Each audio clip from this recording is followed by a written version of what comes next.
What's up, guys? This is Eli the Ninja here, Halo veteran and senior analyst for the G1 professional Halo team. Today I'm launching a new informative video series that's going to help you take your game to the next level. And in this first episode, the topic of the day is the top 5 mistakes that I see from amateurs in Halo Infinite.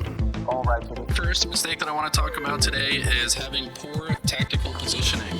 Tactical positioning refers to the way you use your environment to make yourself harder to kill. Just ducking and diving around certain walls and ledges around the map can make it more difficult for your opponents to kill you. Additionally, it is important to keep in the back of your mind which power positions have a clear line of sight to your current location, or which spawn points can see you easily on spawn. Using that knowledge, you can then adjust your positioning to be behind a wall or pillar that makes you invisible from their angle while still gives you angles to output damage to their teammates. Audio cues are also extremely helpful to help with your tactical positioning, because hearing where a grenade is coming from or shots are being fired does clue you into where the opponent is, and you can use that to position yourself behind a wall from that region. Alright, so the next thing that I see holding a lot of players back is their fear of dying. So that probably sounds funny out of context, because, you know, most normal humans probably have a fear of dying, but in Halo Infinite, it's actually often okay to die, or even beneficial for your team to die in certain situations. For example, if the power-up is about to spawn and you're already closest to it and there is a nearby teammate, it's often best to just run full speed ahead towards the enemies that are trying to contest that power-up. If you can launch yourself at them and push them back, or even trade a kill while you do so, your teammate is going to have plenty of breathing room to grab that power-up for themselves, giving your team momentum into the next engagement. Alright, so the next mistake is actually going to be 2 mistakes in one. It's going to be both not communicating and having poor or ineffective communication. At its core, Halo, I think, is actually an information-based game. When it comes to decision making, the more information you have, the easier your decisions are as a result. Using this logic, if you are giving your teammates information, then you are making the game easier for them to play, makes them make better decisions, which makes the game easier overall. Even if I'm just playing random matchmaking and none of my teammates are communicating, I'll often have my mic plugged in and I'm calming as if they're calming back. And the reason for that is, you know, if they can hear me, I am perhaps making their decisions a bit easier for us to win the game. And on top of that, even if they can't hear me, it's still good practice for when I do have a full squad that's going to take things a bit more seriously. The second part of this, the poor or ineffective communication, refers to players that are, you know, just